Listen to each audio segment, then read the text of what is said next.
Jesús a los fariseos: había un hombre rico que se vestía de púrpura y de lino y banqueteaba cada día. Y un mendigo llamado Lázaro estaba echado en su portal cubierto de llagas y con ganas de saciarse de lo que caía de la mesa del rico.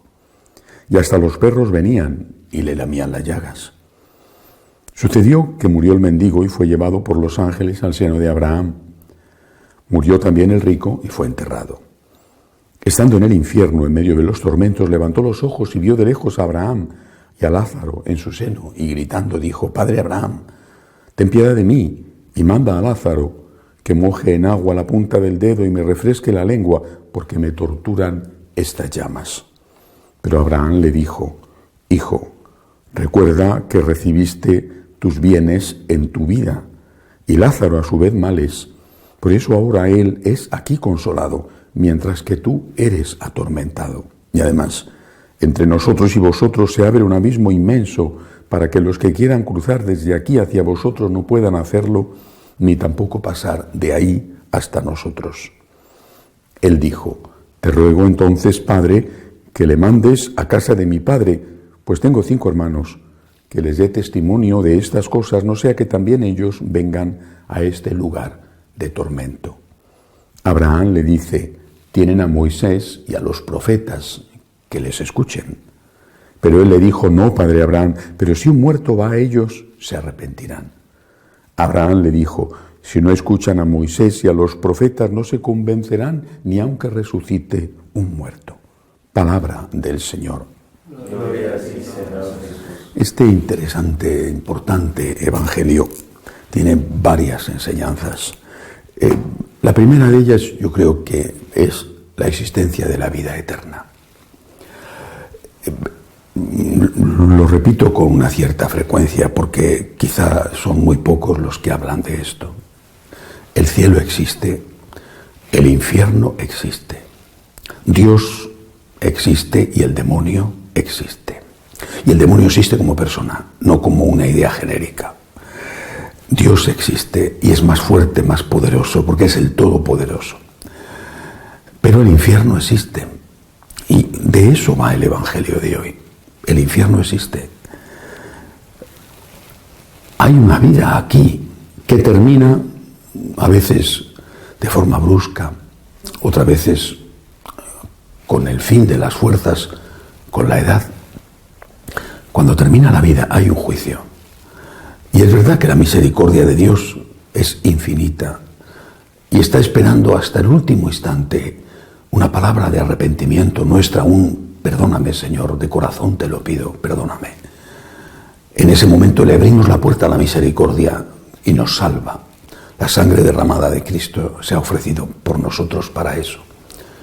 Pero aquellos que no lo hacen, porque a lo mejor la muerte les llega y no tienen tiempo de decir perdóname, Señor, casi siempre se muere como se vive.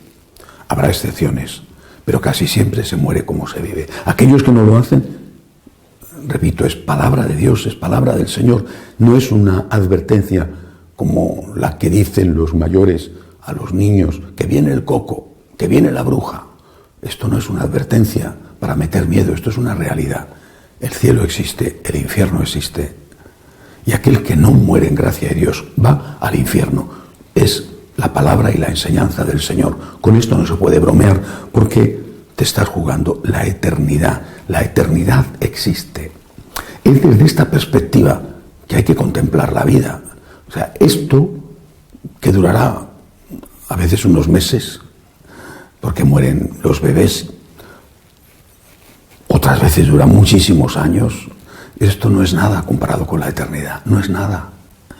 Y si no tenemos en cuenta la existencia de la eternidad, esta vida se convierte en un absoluto y en lo único. Y es desesperante ver cómo cada día pierdo un día de vida. Cada día tengo un día menos de vida. Y además de una cantidad que no sé cuánto me durará. En cambio, cuando tienes la perspectiva de la eternidad, dices, bueno, esto es esto más o menos, ¿verdad?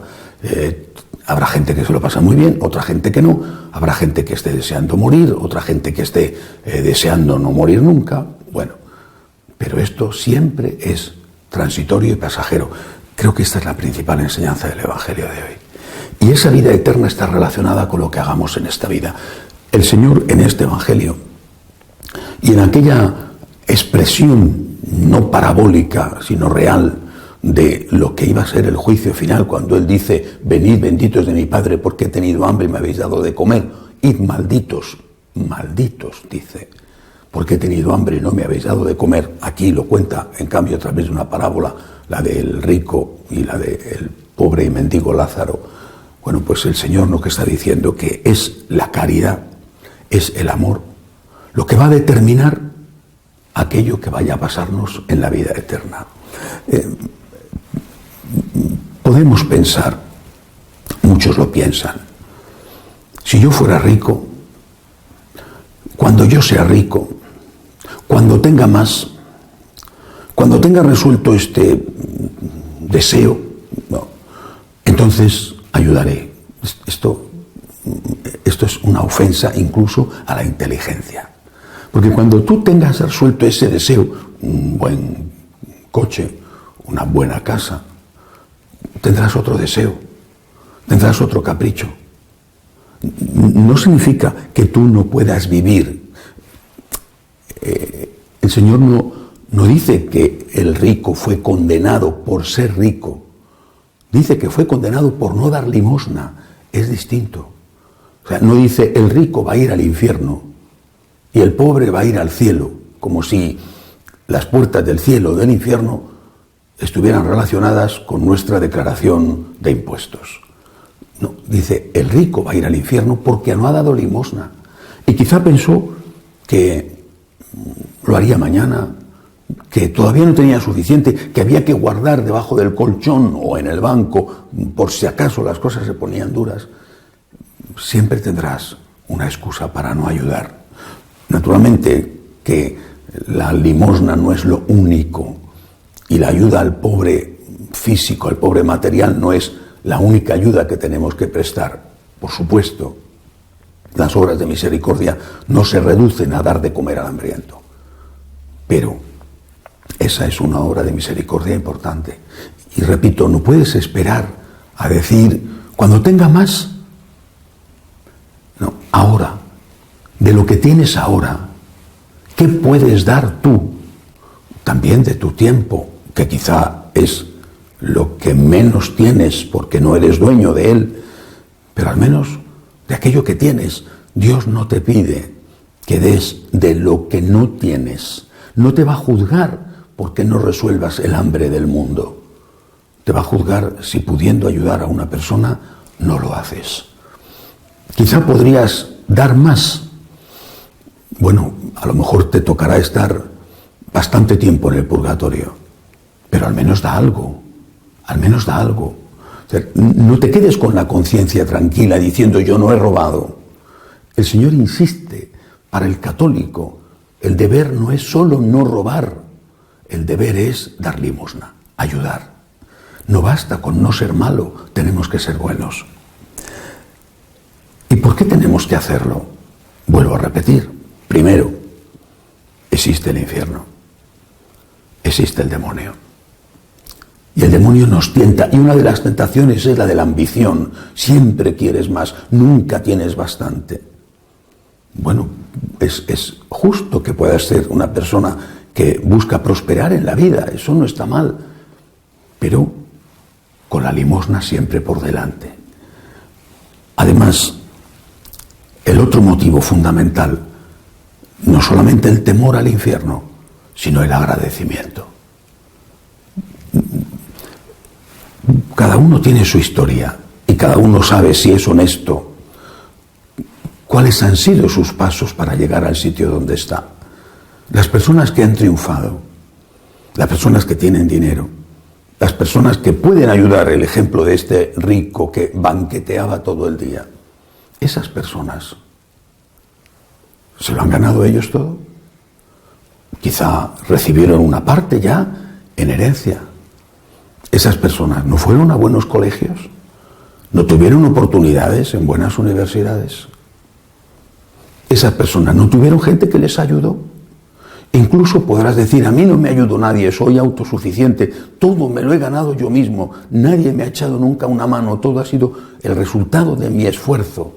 Bueno, eres un caso raro, pero existen estos casos, efectivamente han salido de la nada a base de genialidad, ¿vale? Pero también de suerte y sobre todo las condiciones naturales que tienes, tu inteligencia, tu fuerza de voluntad, ¿no son eso un don que procede de Dios? Claro que este discurso no me lo podrá aceptar un ateo, pero no estoy hablando para ateos, estoy hablando para creyentes. ¿No es todo un don de Dios? Bueno, pues aprovecha lo que te han dado para dar. Incluso aquello que tú te has ganado, te lo han dado. Aprovechalo para dar. No esperes a decir, cuando tenga más, mañana.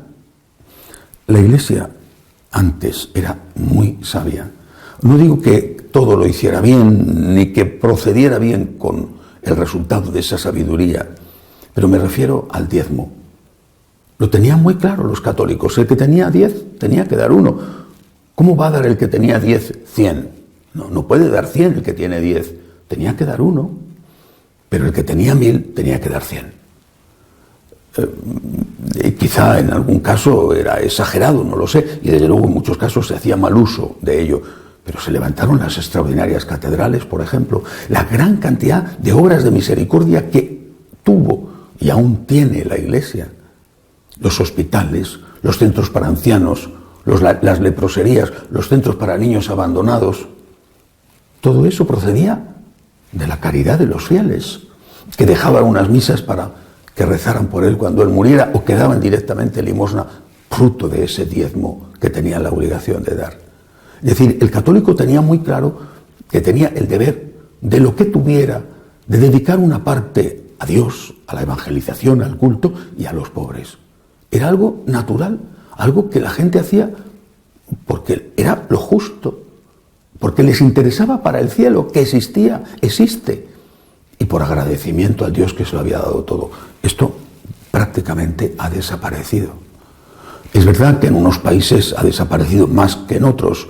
En Estados Unidos, yo no sé si todos dan el diezmo, pero son más generosos. En otros países, el católico no se plantea que tiene que dar el diezmo, o que tiene que dar al menos una pequeña parte de aquello que está ganando y muchas veces derrochando. Quiero más, necesito más. Y luego daré. Quizá, ya veremos.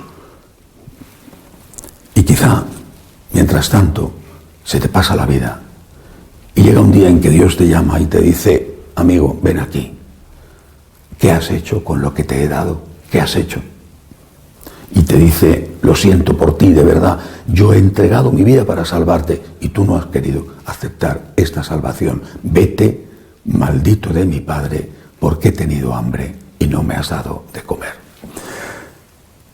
Aprovechemos lo que Dios nos ha dado, que es tanto, para ponerlo al servicio de Dios y de los demás, por agradecimiento y porque el cielo existe y no debemos desear de ningún modo ir al infierno.